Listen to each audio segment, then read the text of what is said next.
A'udzubillahi minasyaitonirrajim segmen 3 ya, di episode 8 ya, insyaallah. Benar ya Kang Rizky ya? Benar sekali Kak. Episode 8 ya, insyaallah. Barakallah. Saya ini syuting ini sepi aja sama Rizky berdua nih. Tapi insyaallah ditemani oleh kawan-kawan gitu ya. Disaksikan insyaallah ratusan ribu pandangan insyaallah. Amin. Nah, jadi kawan-kawan sekalian yang dimuliakan Allah Subhanahu wa taala, di akhir ini ya saya ingin mereview sedikit ya. Jadi spirit kita belajar itu pada surah Ibrahim 24-25. Apa yang kemudian Allah sampaikan di sini? Allah menyampaikan tentang permisalan kalimat yang baik. Saya tadi belum menyelesaikan pembahasannya di ayat yang ke-25 itu. Saya ulangi dari awal. Alam taro kaifa daraballahu masalan kalimatan thayyibatan ka syajaratin thayyibatin asluha tsabit wa far'uha fis sama tuti kullaha kullahin bi rabbiha wa yadribullahu al-amsala lin-nasi la'allahum yatadzakkarun. Ini jadi perumpamaan yang sudah sering diberikan kepada manusia ya. Allah membuat perumpamaan itu supaya manusia itu selalu ingat ya. Yatadzakkarun, kalimat yatadzakkarun zikr di dalam Al-Qur'an itu termasuk pada Qur'annya. Jadi disampaikan perumpamaan seperti ini supaya kita ingat terus bahwa akar kita beresin. Ayo kita ini harus jadi apa? Harus jadi refleksi pohon yang baik. Itu intinya. Jadi inti dari kita belajar ini semua adalah kita harus menjadi refleksi pohon yang baik. Apa pohon yang baik? Begini. Jadi kalau Anda hidup, bukan cuma Anda tunjukkan batang Anda tinggi. Mohon maaf ya. Rumah gede itu batang, termasuklah batang tinggi. Ya, mobil bagus itu batang tinggi menjulang. Orang memandangnya enak. Gitu. Akhlak yang baik itu batang yang tinggi. Tapi kemudian wafar wahafis sama itu ndak titik. Anda juga dituntut tuti ukulaha kullahi bisrubiha. Dituntut manfaat. Makanya Kang Dewa bikin masjid Abdurrahman bin Auf di Cirebon. Ya. Saya memfasilitasi kawan-kawan juga ada berkah box. Ya. Mungkin di sini banyak yang nonton para donatur berkah box, masjid berkah box. Ahlan wassalam, terima kasih. Ya, kenapa? Karena itu tuntutan kita harus ngasih manfaat pada sesama. Nah sekarang gimana nih kita kemudian membangun akar yang baik ini? Ya, gimana kemudian membangun culture perusahaan ini? Apa yang harus dilakukan? Culture. Ya. Pertanyaannya kan sekarang di bawah tadi. Kalau kita mau buat culture, akar perusahaan pada Quran, corporate culture. Nah, gimana kalau misalnya kita mau buat corporate culture-nya ini Quran? Apa yang harus kita lakukan? Yang pertama adalah ini dimulai dari diri sendiri. Perhatikan baik-baik. Kenapa? Karena ya kawan-kawan sekalian, fikroh, belief menular. Sekali lagi yang saya katakan.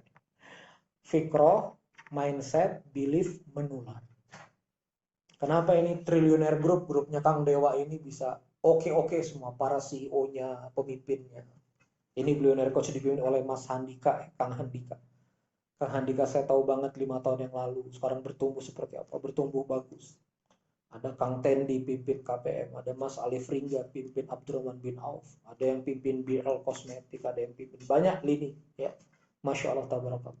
Kenapa kemudian kekuatan bisnis ini, timnya Kang Dewa itu luar biasa? Karena Kang Dewanya begitu. Benar dong? Ya kan? Hari-hari semangat. Coba pagi-pagi udah datang duluan pada owner. Mimpin, zoom, mengarahkan, disiplin, achievement, dikejar. Akhirnya nular. Ya. Makanya kalau Anda mau menancapkan keimanan pada perusahaan Anda, corporate Anda, you mesti mulai pada diri sendiri. You mulai dulu. Salat subuh berjamaah di masjid, Anda mulai dulu. Perhatian sama keluarga, Anda mulai dulu. Giving, sedekah, Anda mulai dulu. Anda ingin perusahaan Anda secara organisasi memperhatikan market, memperhatikan pelanggan, mulai dulu dari Anda. Saya kemarin nge-WA sendiri satu-satu. 1.200 list wakif yang berwakaf ke Masjid Berkah Box. 4 hari saya kerjain. Kalau mereka balas, saya balas pakai voice satu-satu. Katanya kita mau peduli pada customer, katanya kita mau peduli pada orang yang kemudian mendukung kita. Tapi kita nggak pernah tunjukkan kepedulian itu. Ya mesti tunjukin. Mungkin nggak se-ekstrim saya, nge-WA donatur satu-satu. Tapi di bisnis Anda apa dong yang bisa Anda tunjukkan? Anda nggak bisa diem dong kalau ada produk kualitinya jelek, jatuh. Anda punya bakery, hari ini rasa rotinya empuk, besok kacau, Anda diem. Penuh pengabaian, Anda abaikan. Udah yang penting omset. Coba kalimatnya, udah yang penting omset. Yang penting ada yang beli. Padahal yang beli roti nggak enak Anda itu akan kecewa. Gimana? Anda nggak mulai dari diri sendiri.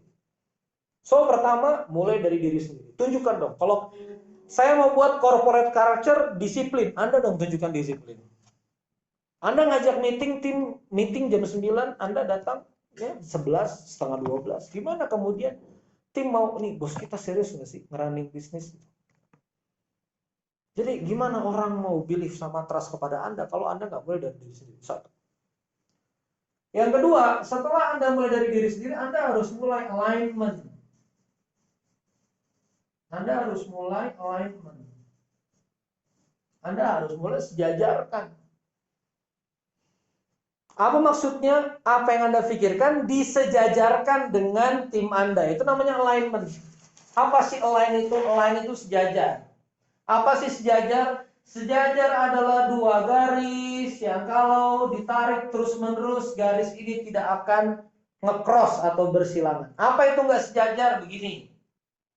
Ini nggak sejajar. Ini kalau saya teruskan begini nih. Tuh.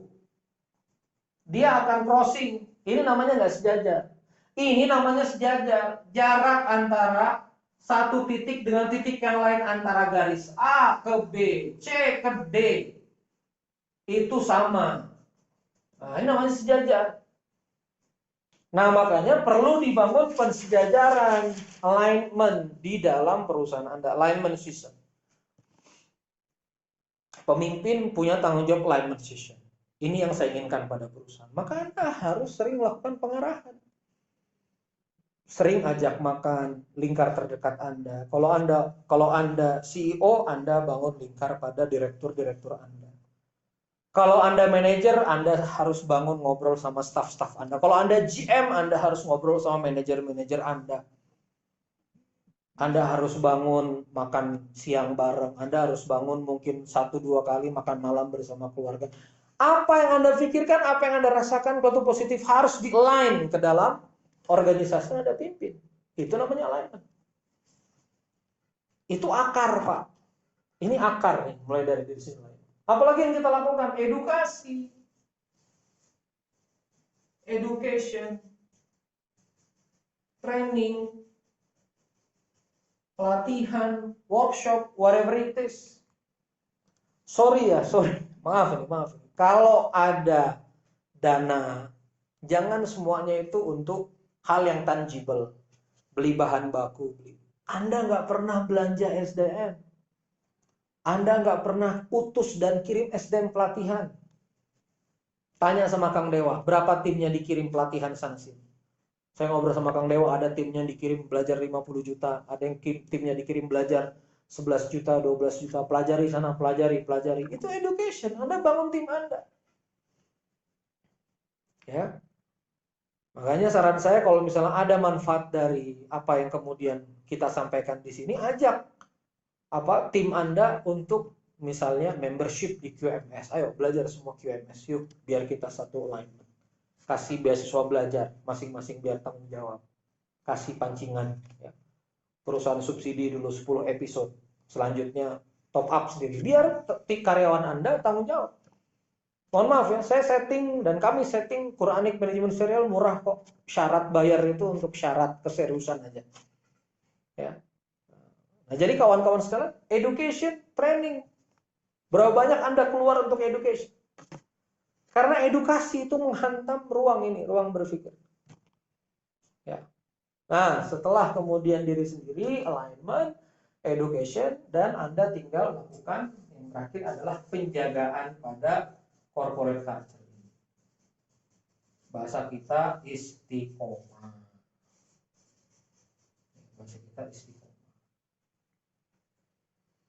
Makanya penting ya teman-teman sekalian, ya. Perlu ada pertemuan spiritual meeting, ya, penting ngaji tafsir bareng sekali-sekali penting. Dan kita tadi sepakat apa sih yang mau kita install? Al-Quran. Benar. Apa sih yang mau kita install? Al-Quran. Apa sih sebaik-baik corporate culture? Al-Quran. Ya dong. Nah maka dari itu kawan-kawan sekalian ya, mari terutama untuk business owner, saya saran mari sekarang kita ini harus meletakkan Al-Quran pada posisi yang tepat. Lakukan cara baca yang baik. Cara baca yang baik, mulai belajar tahsin, mulai mendengarkan tafsir Al-Quran. Karena ini akar. Lah, akarnya Al-Quran supaya batang dan berbuah. Tapi Anda nggak pernah akses informasinya. Nggak pernah akses terjemahnya, apalagi tadabbur tafsir ayatnya. Hikmahnya apa? UMS ini nggak cukup Pak, ini seminggu 2 kali. Ini pancingan aja. Saya harus terbuka ya. Saya bukan ulama hebat yang udah ente cukup belajar sama aneh, nggak bisa. Antum harus belajar mandiri. Ya pilih ustadz yang antum nyaman, akidahnya lurus, ya silakan dipilih. Ya, saya nggak mau rekomendasi ini itu nanti malah dikira kajian ini bermazhab anu ini itu. Saya silakan teman-teman belajar ma'rifat, boleh belajar Quran, dalami supaya apa? Akarnya bagus. Gimana Anda mau membangun akar kalau misalnya Anda nggak punya asupan yang bagus? Nah, jadi kawan-kawan, ayo kembali ke Al-Quran, kembali dibaca dengan baik, kembali posisikan dengan baik. Bahkan kalau bisa sebagai owner bisnis sudah belajar KMS, mencoba pelan-pelan menghafalkan, pasti ada manfaatnya. Dzalikal kitabu la raiba fihi hudal lil muttaqin. Ngulangin lagi hafalan. Dzalikal kitabu la raiba fihi hudal lil muttaqin. Dzalikal kitabu la raiba fihi hudal lil muttaqin. Terus diulang-ulang, lama-lama ngeresap. Inilah kitab, tidak ada keraguan dalamnya. Adalah petunjuk bagi orang yang bertakwa. Terus berulang, tidak ada keraguan, tidak ada keraguan. Ngafal masuk surah Al-Imran. Qulillahumma malikal mulki tu'til mulka man tasya. Katakanlah Allah raja dari segala raja, bisa ngasih kerajaan kepada siapa yang dia kehendaki. Berarti Allah bisa ngasih market share yang gede pada perusahaan. Terserah Allah kalau mau ngasih. Sebesar apapun, mau triliunan apapun yang sedang dihadapi kompetitor, kalau Allah bilang tegak-tegak. Ini Quran yang kemudian menyemai keimanan. Inilah yang dipelajari Utsman bin Affan, Zubair bin Awam, Tolha bin Ubaidillah yang uangnya Masya Allah jutaan dinar, jutaan dirham, ratusan ribuan dinar, Masya Allah, ratusan ribu dinar. Nah makanya ini kawan-kawan, kita pompa pelan-pelan, kita bangun pelan-pelan. Oke? Sudah di akhir pertemuan kita di episode 8 ini. Terima kasih sudah menyaksikan. Allahumma sholli ala sayyidina Muhammad wa ala sayyidina Muhammad. Saya mengharapkan kawan-kawan bisa memacu akar gitu ya. Kita baikin lagi akarnya, kita beresin lagi. Karena kawan-kawan sekalian, performa bisnis, capaian bisnis itu adalah representasi, itu adalah hasil, adalah refleksi dari apa yang gak kelihatan di dalam jiwa Anda. Sekali lagi, bisnis ini, apapun itu, mau bentuknya lagi kredit utang kah, mau bentuknya lagi berantakan kah, mau bentuknya lagi apa, dia hanya refleksi dari apa yang tersembunyi di dalam jiwa. Maka untuk ngeberesin yang berantakan ini, kawan-kawan sekalian, kita bukan ngeberesin yang kelihatan, kita beresin dulu akarnya. Kita beresin dulu sehatnya akarnya. Kalau akarnya sehat, insya Allah kerumitan-kerumitan ini nanti terurai sendiri. Ya, ini Quran yang ngasih tahu infonya, bukan saya. Nah, ini silakan teman-teman percaya atau enggak boleh. Asluha tsabit wa faruha bisama. Tutiukulah. Allah udah kasih algoritmanya. Akar dulu, batang dulu, oke, baru buah. Emang begitu. Tumbuhan itu akarnya sehat dulu, baru bertumbuh. Kalau kelebihan nutrisi, baru ada buahnya. Makanya di musim kemarau, daunnya rontok, buahnya nggak ada. Kenapa? Karena nutrisi di tanahnya kurang, airnya kurang. Begitu spring, berbuah, berbunga. Musim semi, musim panen. Ya, Mudah-mudahan percaya ya. Udah ngaji ini 30 menit lebih. Itu saja. Terima kasih kawan-kawan sekalian, waktu saya habis nih. Masya Allah, tabarakallah. Wassalamualaikum warahmatullahi wabarakatuh.